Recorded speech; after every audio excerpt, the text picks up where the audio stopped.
The October sky had been threatening all morning, building towering thunderheads that cast moving shadows across the rolling hills of Montana Territory.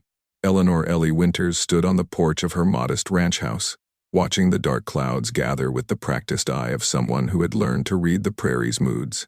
At 28, she had weathered 3 harsh winters alone since her husband Samuel's death, and she knew that this storm would be different from the gentle autumn rains they'd been blessed with lately. The wind picked up suddenly, sending her auburn hair streaming behind her and pressing her simple blue work dress against her slender frame. She wrapped her arms around herself, not from cold but from the familiar ache of solitude that always seemed sharper when storms approached. Samuel used to love thunderstorms, would sit on this very porch with his arm around her, pointing out the lightning forks and counting the seconds until thunder rolled across the land. A movement on the horizon caught her attention, and she squinted against the growing wind to make out a lone rider approaching from the east. Even at this distance, she could see the urgency in his posture, the way he leaned forward in the saddle as his horse stretched into a gallop. Storm or no storm, it was unusual to see travelers on this remote stretch of land, and a woman alone had learned to be cautious about unexpected visitors. As the rider drew closer, Ellie could make out more details. He was tall and broad-shouldered, sitting his horse with the easy grace of a man born to the saddle. His bay gelding was lathered with sweat and breathing hard, suggesting they had been pushing hard to outrun the approaching weather. The man wore typical cowboy gear, worn leather chaps, a dusty hat pulled low against the wind, and a heavy coat that had seen better days.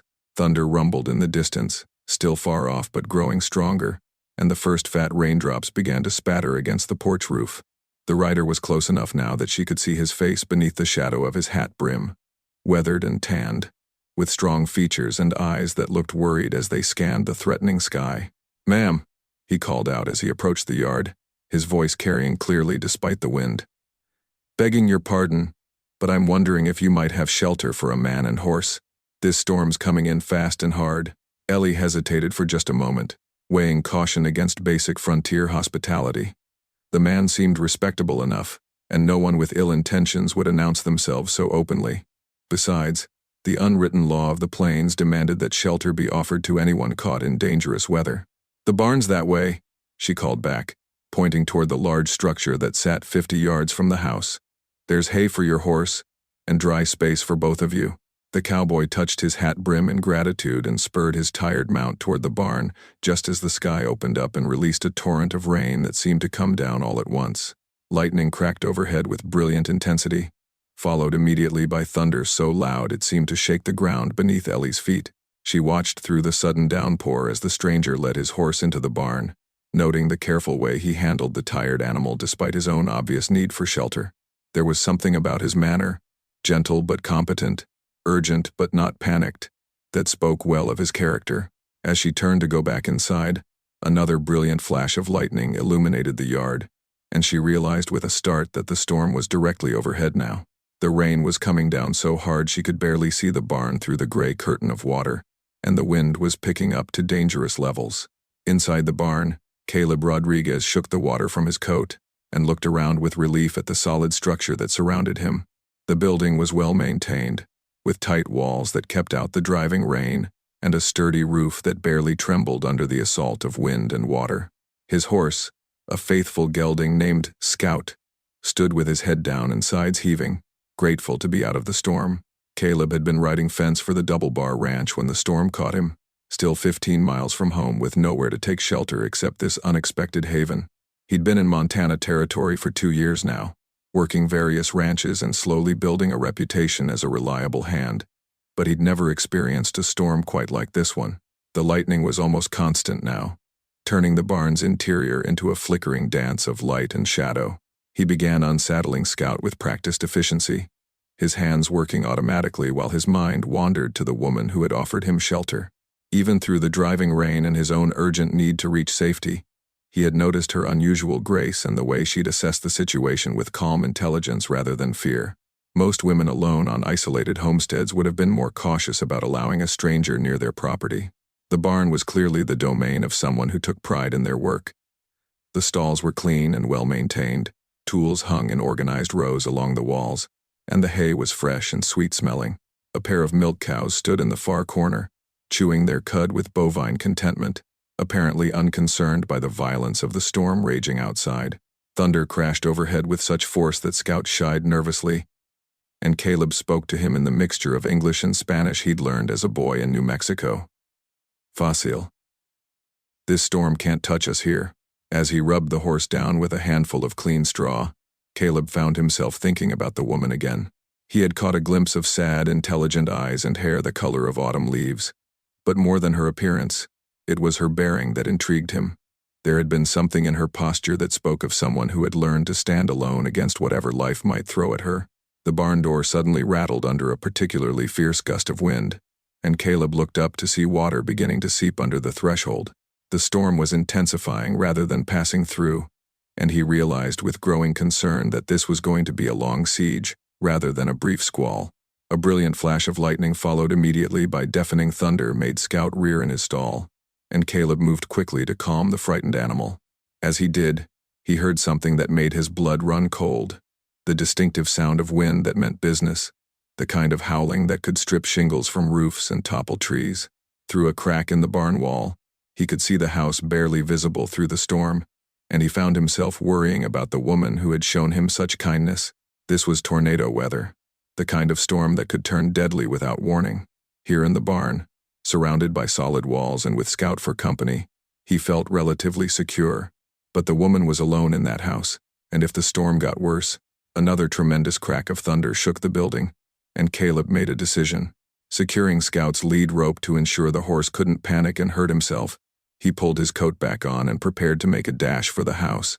Storm or no storm, he wasn't going to sit comfortably in the barn while his benefactor faced danger alone.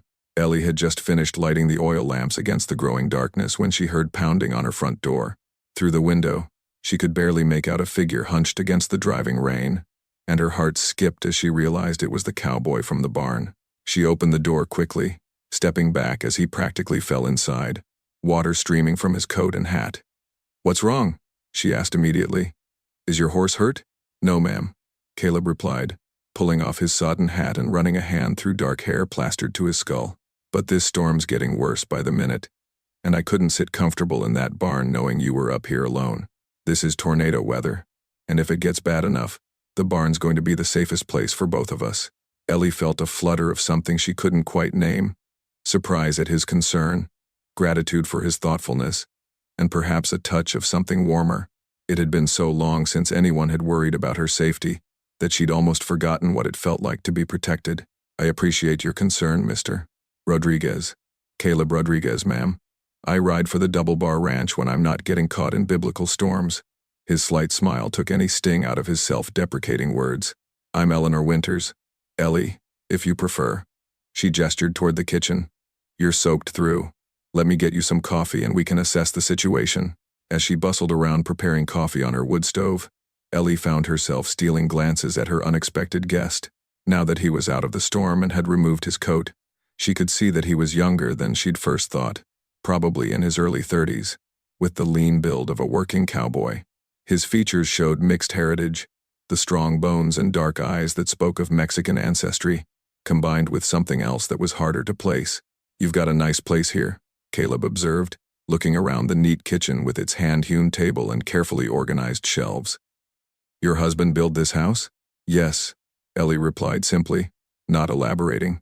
She had learned that most people didn't know how to respond when she mentioned Samuel's death, and it was easier to keep the conversation focused on other topics. Caleb seemed to sense the subtle shift in her mood and didn't press for details. Instead, he accepted the cup of coffee she offered with genuine gratitude.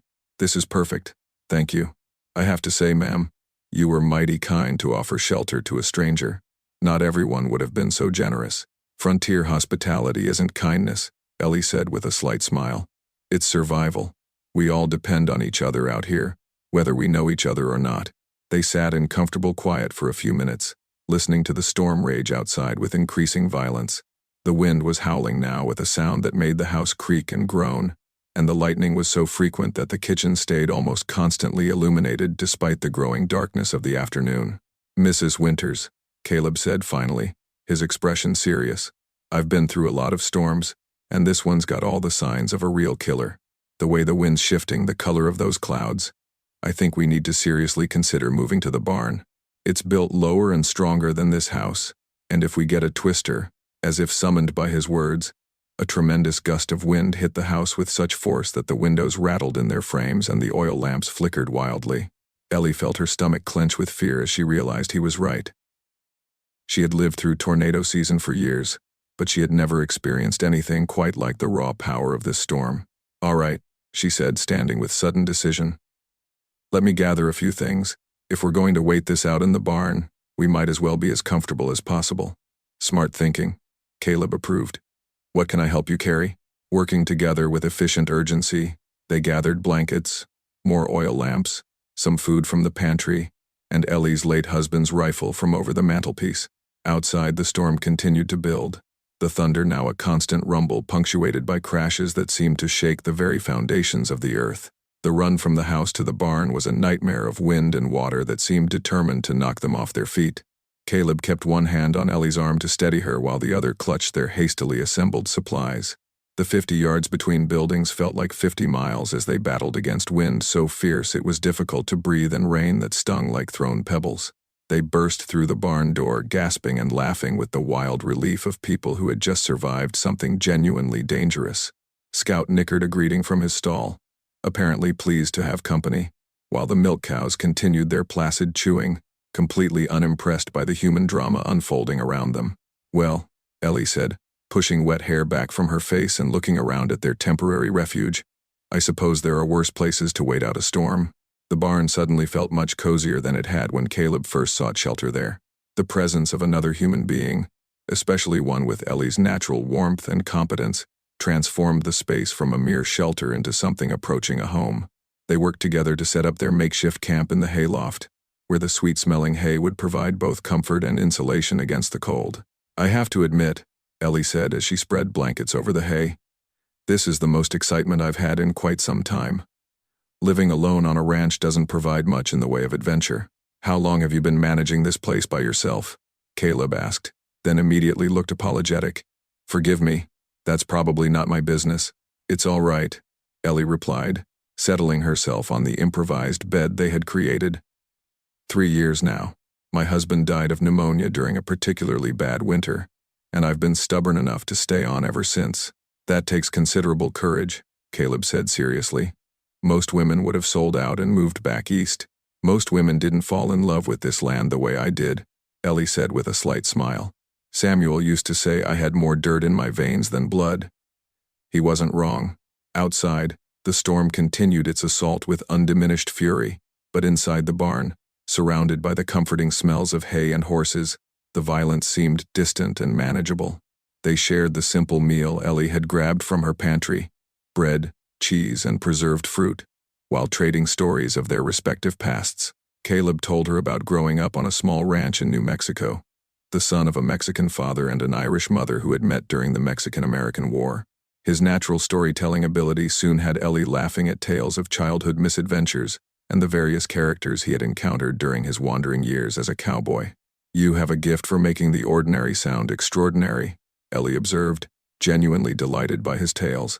"I haven't laughed this much in a very long time." "Laughter's good medicine," Caleb replied. "My mother always said that a day without laughter was a day wasted, no matter how hard the work or how serious the troubles." As the evening wore on, they found themselves sitting closer together, partly for warmth as the temperature dropped, but mostly because the growing intimacy of shared stories and genuine laughter seemed to naturally draw them together. The storm outside provided a strange kind of cocoon, cutting them off from the rest of the world and creating a space where normal social conventions seemed less important than simple human connection. "Tell me about your husband," Caleb said softly during a lull in their conversation. "What was he like?" Ellie was quiet for a long moment, staring at the flickering flame of the oil lamp. "Samuel was steady," she finally said.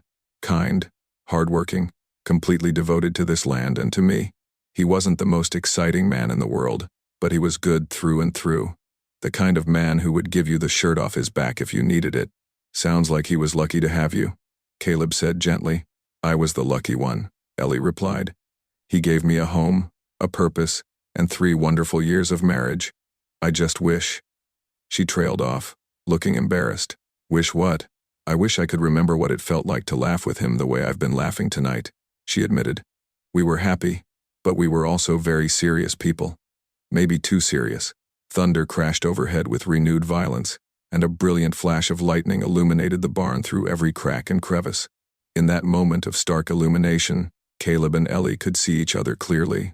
Not just their faces, but something deeper that had been building between them throughout the evening. Ellie, Caleb said softly, his voice barely audible above the storm. I hope you don't think me too forward, but I have to say that meeting you tonight feels like more than just luck. Like maybe the storm brought us together for a reason. Ellie felt her heart begin to race, but not from fear of the weather. There was something in Caleb's voice, in the way he was looking at her, that awakened feelings she had thought died with Samuel. I've been thinking the same thing, she admitted quietly. It's been so long since I've had someone to talk to, really talk to. I'd forgotten how wonderful it could be. Another tremendous crash of thunder made them both jump, and then they were laughing again, the tension broken by the absurdity of trying to have a serious conversation while nature threw its worst tantrum outside their shelter. You know what? Ellie said impulsively. I'm tired of being serious all the time. Samuel was a good man, but he never would have seen the humor in being trapped in a barn by a thunderstorm. He would have spent the whole time worrying about the roof leaking or the cattle getting spooked. And what do you see in it? Caleb asked, genuinely curious. I see an adventure, Ellie said with growing excitement. I see a night that's completely different from every other night I've had in 3 years. I see a chance to remember what it's like to be something other than the widow who runs the Winters ranch. What would you like to be tonight? Caleb asked, playing along with her mood. I'd like to be Ellie, she said simply. Just Ellie, talking and laughing with someone who makes her feel alive again. They spent the next hour sharing increasingly personal stories, each revelation drawing them closer together emotionally. Caleb told her about his dreams of someday owning his own ranch, about the loneliness of the drifting life he'd been living, about his growing certainty that he was ready to put down roots somewhere. Ellie shared her fears about managing the ranch alone, her guilt about sometimes resenting the isolated life she'd chosen, and her secret dreams of traveling to places she'd only read about in books. Where would you go? Caleb asked. If you could go anywhere in the world? Paris, Ellie said without hesitation. I want to see the Eiffel Tower and eat pastries in a sidewalk cafe and listen to people speaking French. Samuel always said it was foolish to dream about places we'd never see, but I never stopped wanting to go. It's not foolish, Caleb said firmly. Dreams are what keep us moving forward. My dream is to have a place like this someday, land of my own, cattle bearing my brand, maybe a family to build it all for. You'd make a good rancher, Ellie observed. I can tell from the way you handled your horse, the way you read the storm signs. You understand the land. My father always said the land chooses its people as much as people choose the land, Caleb replied. Maybe this storm is the land's way of telling us something. Outside, the wind began to shift direction, and the constant rumble of thunder started to move away toward the east. The worst of the storm seemed to be passing, but neither of them seemed eager for their enforced intimacy to end. Caleb, Ellie said hesitantly, I need to tell you something. Tonight has been wonderful, but I'm scared. Scared of what I'm feeling, scared of what it might mean. I haven't thought about another man since Samuel died, and I don't know if I'm ready for these feelings. I understand, Caleb said gently, and I don't want to pressure you into anything you're not ready for. But Ellie, I also have to be honest. I haven't felt this connected to anyone in years, maybe ever. There's something between us that's too strong to ignore. I know, she whispered. I feel it too. As the storm gradually weakened, Caleb and Ellie found themselves reluctant to acknowledge that their magical night was drawing to a close. The thunder had moved off into the distance, becoming a gentle rumble rather than the earth-shaking crashes that had driven them to seek shelter. The rain continued, but it had softened from the earlier driving torrent to a steady, peaceful sound that was almost soothing. I suppose I should check on the house, Ellie said reluctantly, making no move to actually get up from their comfortable nest in the hay. Probably, Caleb agreed, also showing no inclination to move. And I should see how Scout weathered the storm. They remained sitting close together, watching the single oil lamp flicker and cast dancing shadows on the barn walls. The comfortable silence between them had evolved into something deeper, charged with possibility, and the unspoken awareness that decisions made tonight could change both their lives. Caleb, Ellie said finally, can I ask you something that might sound strange? Of course. Do you believe in providence? In the idea that some things are meant to happen, even when they seem like coincidence? Caleb considered the question seriously. My mother was very religious, and she always said that God works through what looks like chance to bring people where they need to be. I've seen enough unlikely things happen to think she might have been right. I've been thinking about that tonight, Ellie said softly. About how this storm could have caught you anywhere along your route, but it caught you right here. About how I could have been in town today visiting the McGregors like I'd planned, but I decided to stay home because I sensed bad weather coming. About how many things had to line up perfectly for us to be here together right now. Are you saying you think we were meant to meet? I'm saying I think some meetings matter more than others, Ellie replied carefully. And I think tonight mattered. Caleb reached out slowly, giving her time to pull away if she wanted to, and gently took her hand in his. Her fingers were slender and work-roughened, but warm and surprisingly strong. It mattered to me too, he said quietly. More than I know how to explain. They sat in comfortable intimacy, hands clasped, listening to the storm's retreat and the peaceful sounds of the animals settling down for the night. Scout had dozed off in his stall, and the milk cows had lain down in their bedding, creating an atmosphere of barnyard contentment that somehow made their own connection feel natural and right. What happens now? Ellie asked eventually. When morning comes and the storm's over, what happens then? I suppose that depends on what you want to happen, Caleb said carefully. I know this has all been very sudden, and you probably need time to think about everything. But Ellie, I need you to know that I don't want this to be just one magical night that we both remember fondly and never speak of again. What do you want it to be? I want it to be the beginning of something, Caleb said honestly. I want to court you properly, if you'll let me. I want to come calling on Sunday afternoons and help with the heavy work around the ranch and get to know you in the daylight as well as I feel I've gotten to know you tonight. Ellie felt tears prick her eyes, but they were tears of happiness rather than sadness. I'd like that, she whispered. I'd like that very much. But Caleb, you need to understand that I'm not the same woman I was before tonight. Something has changed in me, and I don't think I can go back to being just the grieving widow who keeps to herself. I wouldn't want you to, Caleb said firmly. The woman I've gotten to know tonight, the one who laughs and dreams and isn't afraid to take shelter in a barn during a thunderstorm, that's the woman I'm falling in love with. The words hung in the air between them, honest and slightly terrifying in their implications. Ellie felt her heart skip, then begin to race as she realized that her own feelings were moving in the same direction. It's too soon to talk about love, she said softly, but without pulling her hand away from his. Maybe, Caleb agreed, but it's not too soon to talk about possibility. By morning, the storm had blown itself out completely, leaving behind a world washed clean and sparkling in the early sunshine. Ellie woke first, momentarily disoriented by her unusual surroundings before memory flooded back. She was lying on her side in the sweet-smelling hay, covered by one of her own quilts, with Caleb sleeping peacefully beside her. Nothing improper had happened between them during the night.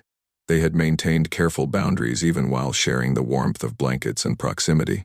But there had been something deeply intimate about sleeping so near to another person, about waking up to see his face relaxed in sleep, about the sense of security that came from not being alone. She studied his features in the soft morning light filtering through the barn's windows. Sleep had erased the lines of weariness and weather that marked his face, making him look younger and somehow more vulnerable. His dark hair was mussed, and there was a shadow of beard along his jaw that gave him a slightly disreputable appearance that she found surprisingly appealing. As if sensing her scrutiny, Caleb's eyes opened slowly, and he smiled when he saw her watching him. "Good morning," he said softly, his voice rough with sleep. "Good morning," Ellie replied, suddenly feeling shy in a way that seemed absurd given the intimacy of their long conversation the night before. "The storm's over." "So it is," Caleb said, making no immediate move to get up. "How did you sleep?" "Better than I have in months," Ellie admitted. "There's something to be said for company during a storm." They lay there for a few more minutes, reluctant to break the spell of the peaceful morning.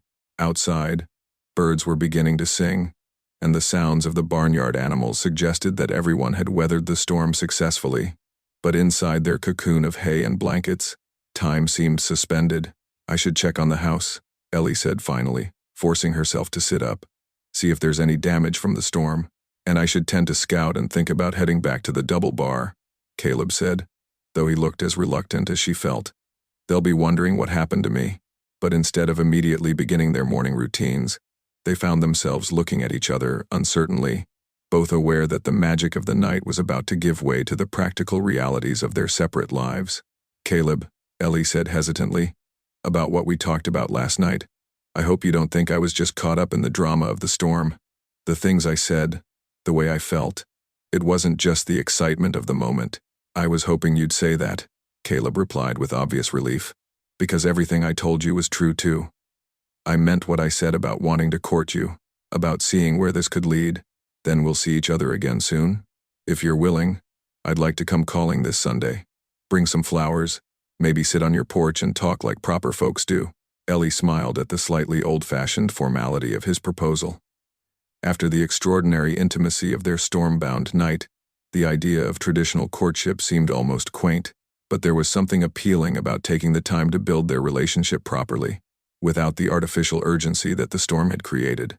"I'd like that very much," she said, "though I should warn you that I'm out of practice at entertaining suitors. It's been a long time since I've worried about what to serve for Sunday dinner, or whether my best dress needs pressing. I'm out of practice at being a suitor," Caleb admitted with a grin. "So we'll figure it out together." They climbed down from the hayloft and began the practical business of cleaning up their temporary camp and preparing to return to their normal routines.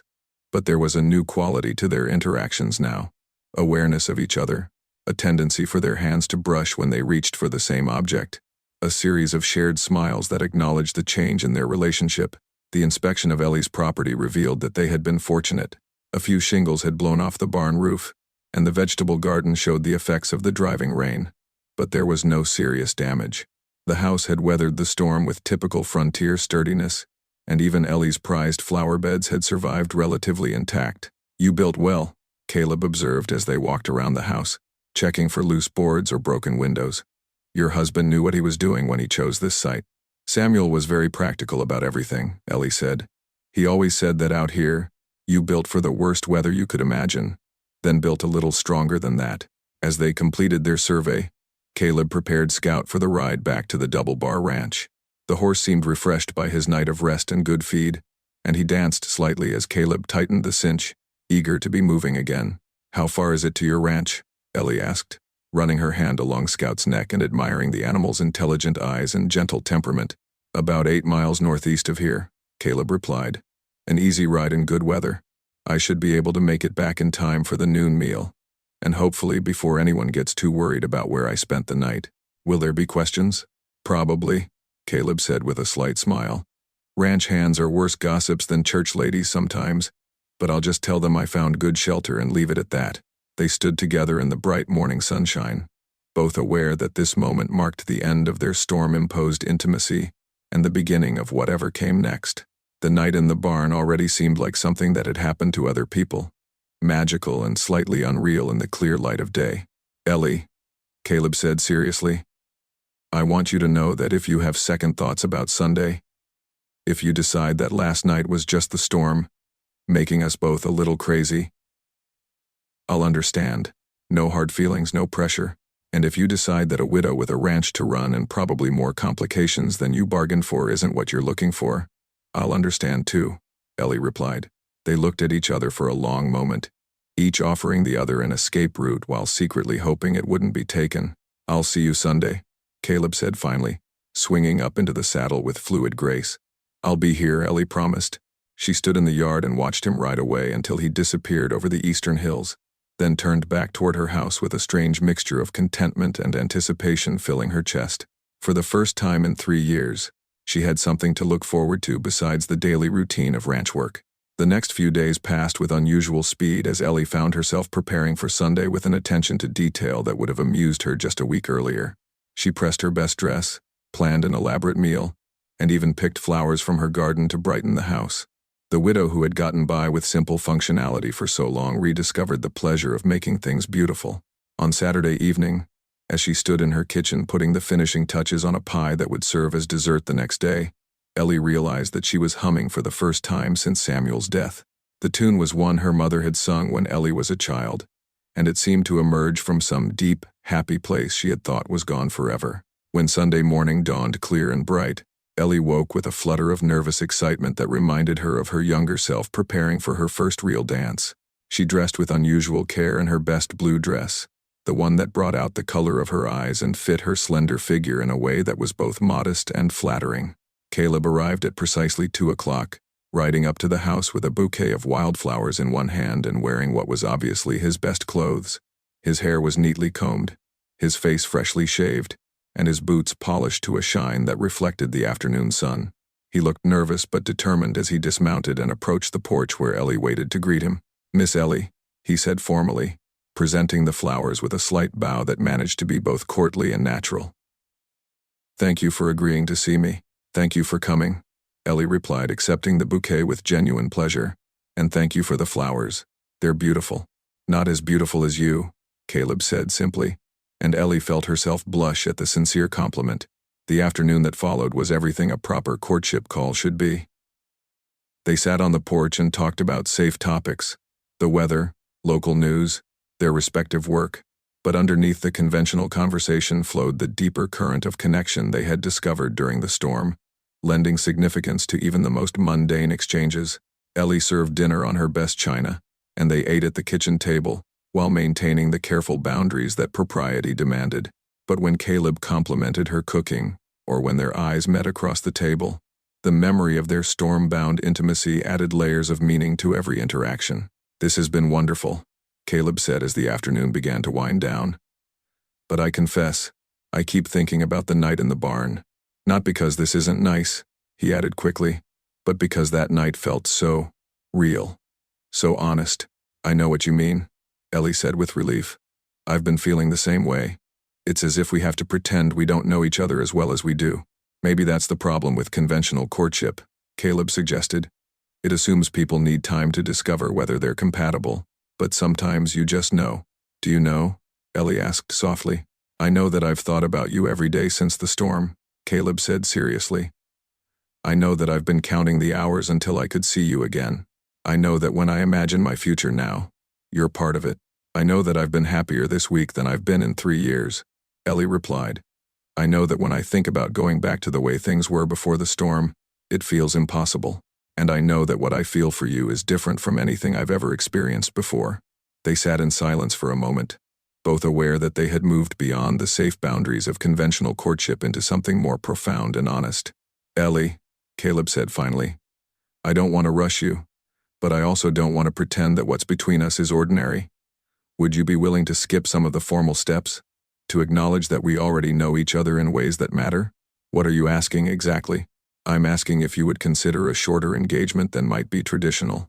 I'm asking if you would be willing to build a life together based on what we discovered during that storm rather than what society says we should feel after months of proper courtship." Ellie felt her heart begin to race, but it was excitement rather than fear that filled her chest. "Are you proposing to me, Caleb Rodriguez?" "I suppose I am," he said with a smile that lit up his entire face. "Though I'm making a mess of it. Let me try again." To her amazement and delight, Caleb dropped to one knee right there on her front porch, taking her hands in both of his and looking up at her with eyes full of love and hope. "Eleanor Winters," he said formally, "would you do me the honor of becoming my wife? I promise to love you, protect you, work beside you, and spend the rest of my life trying to make you as happy as you've made me this past week." Tears sprang to Ellie's eyes as she looked down at this good man, who had literally blown into her life on the winds of a storm. "Yes," she whispered, then said it again more firmly. "Yes, I will marry you." Caleb stood and swept her into his arms, spinning her around on the porch while she laughed with pure joy. When he set her down, they were both breathless and grinning like children. "When?" he asked practically. "Soon," Ellie said without hesitation. "I don't want to wait months for something I already know is right, as soon as we can arrange it properly. I'll talk to my boss tomorrow about staying on at the Double Bar while we make plans," Caleb said. "And I'll ride into town to speak with the preacher. How does 2 weeks sound?"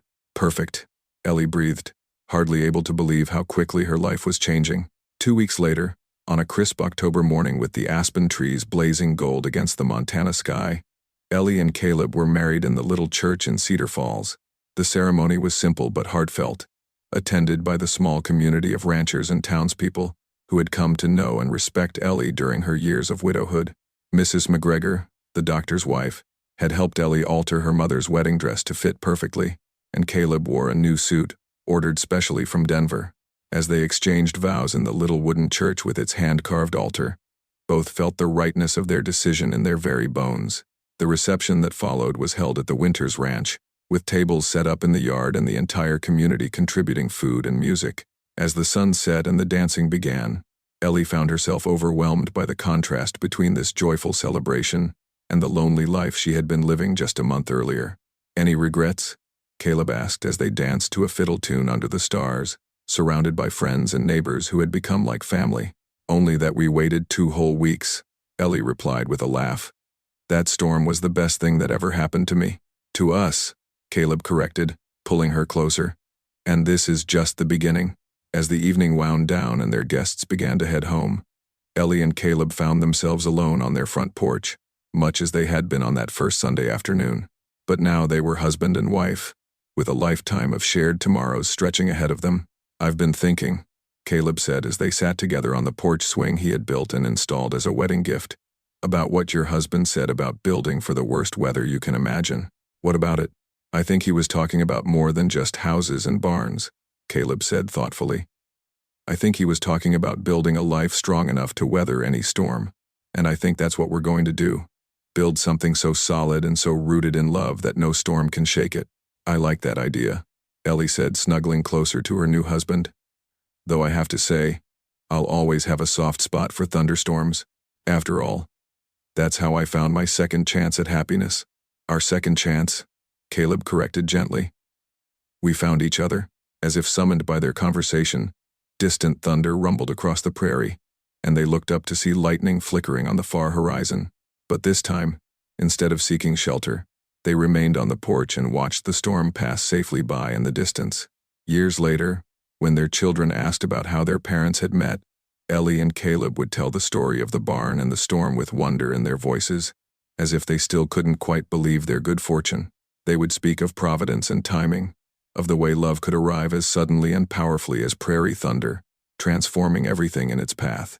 The Winters Ranch, now the Rodriguez Ranch, prospered under their joint management, becoming known throughout the territory not just for its fine cattle and excellent crops, but for the warmth of its hospitality.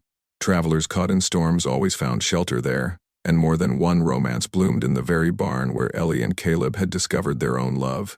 But perhaps the most remarkable thing about their story was how it continued to grow and deepen with each passing year. The connection they had forged during that one magical night weathered every challenge life could throw at them. Drought and plenty, sickness and health, the joys and sorrows that make up a full life together. On their golden wedding anniversary, as they sat in their garden surrounded by children and grandchildren, Caleb still maintained that the storm had been providence. Ellie, ever practical even in her happiness, insisted it had simply been excellent timing, combined with 2 lonely people brave enough to open their hearts. But they both agreed on one thing. Sometimes the most unexpected shelter can become the foundation for the most enduring home. And sometimes, if you're very lucky, thunder and lightning can bring you exactly what you never knew you were waiting for. The end.